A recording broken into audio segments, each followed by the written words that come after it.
Hello everybody, welcome back to Screenstars. I'm here today to bring you my review for the 1992 Batman sequel, Batman Returns. The film is once again directed by Tim Burton and it stars Michael Keaton, Danny DeVito, Michelle Pfeiffer, Christopher Walken, Michael Gough and Michael Murphy. Right, okay, this time round Batman faces his nemesis, the Penguin. So essentially the film starts with the Penguin rising up from the sewers. He was abandoned by his parents as a baby, left in the sewers. He rises up into Gotham. He becomes a little bit of a darling of Gotham, backed by relentless businessman Max Schreck, played by Christopher Walken, who pushes him forward as mayor as well.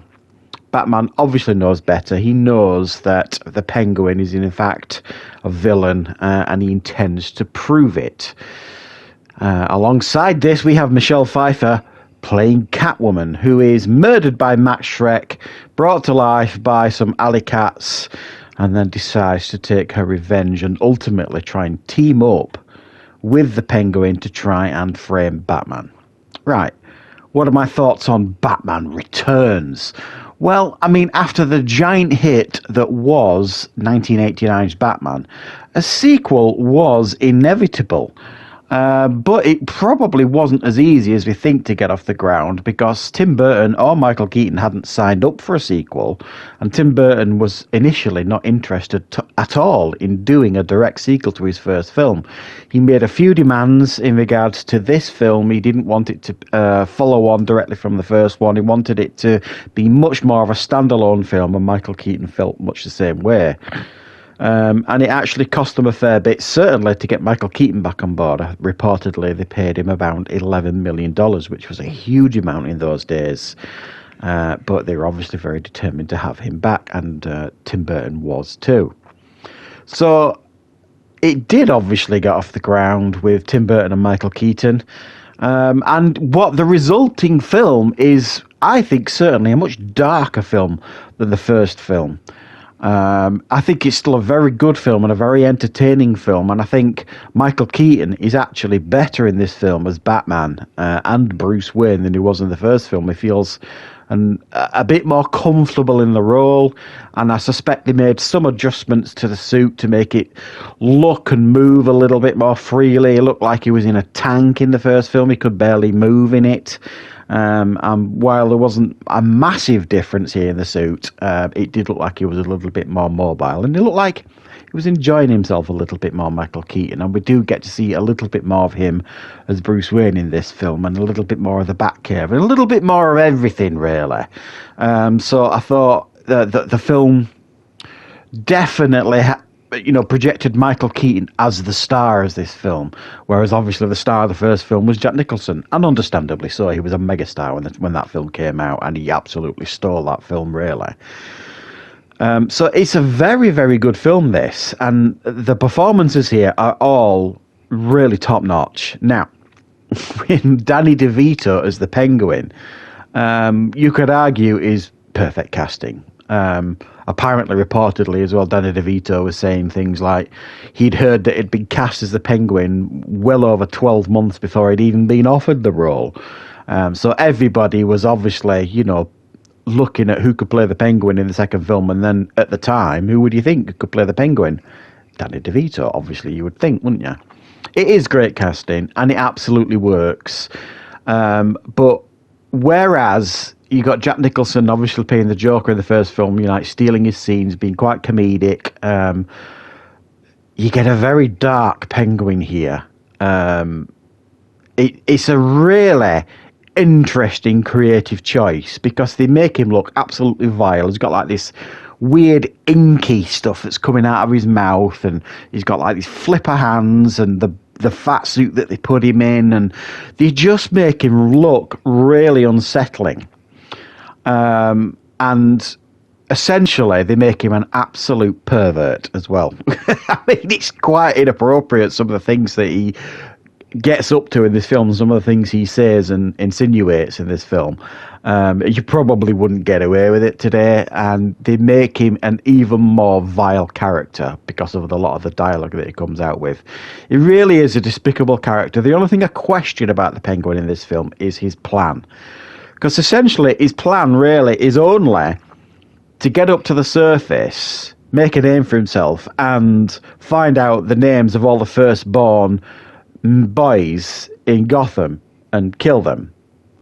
That's his plan. That's why he comes up to the surface. Now, the fact that he's running for mayor, that wasn't his idea. That's Max Schreck's idea to push him forward as mayor, and he just kind of agrees to it. His plan, which he reverts back to later in the film, is to kidnap the firstborn sons of Gotham. It just seems a pretty lame plan, if I'm being honest. And then, they go around kidnapping all these first male-born sons in Gotham. It feels like a lame plan. And thankfully, you've got the Max Schreck character that's pushing forward for him to be the mayor, which adds another layer. And then the other plan that he's got is framing Batman with Catwoman to be the villain, which it doesn't feel like a fully fleshed out plot line. I think if they'd have focused far more of the film on this, it probably would have made it more interesting.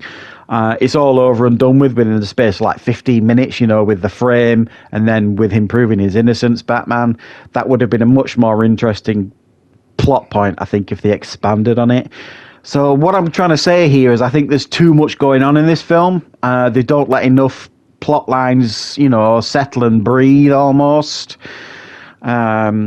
which is a little bit of a shame. And I don't think necessarily that Christopher Walken is given enough to do in this film.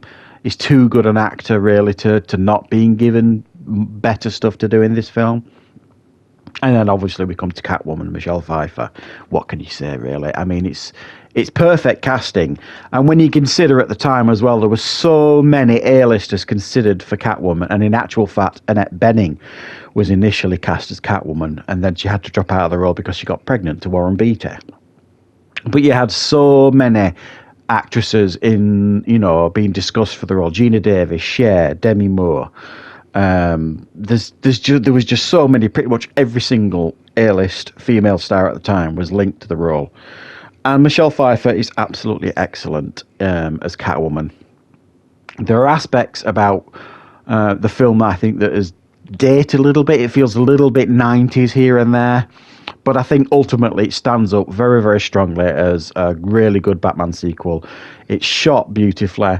They make Gotham look even more gothic. Very nicely done. There's some pretty cool sequences in the film in regards to Batman fighting, which you see a little bit more of. You see him killing again in this film, for those that like to mourn about the modern Batmans that we see in films killing.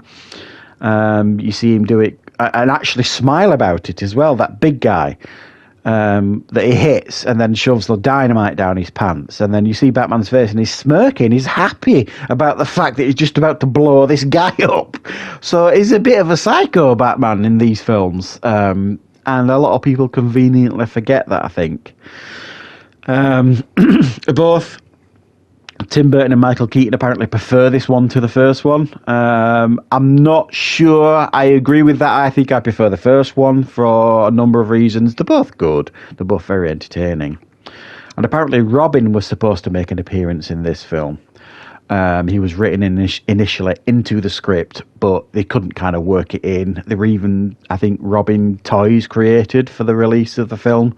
But ultimately, they couldn't make it work, so he was written out. And obviously, we then saw that he made an appearance for the first time in the next Batman film, which I will obviously be covering on this channel, because I'm going to cover all the Batman films, the Tim Burton's and the Joel Schumacher ones.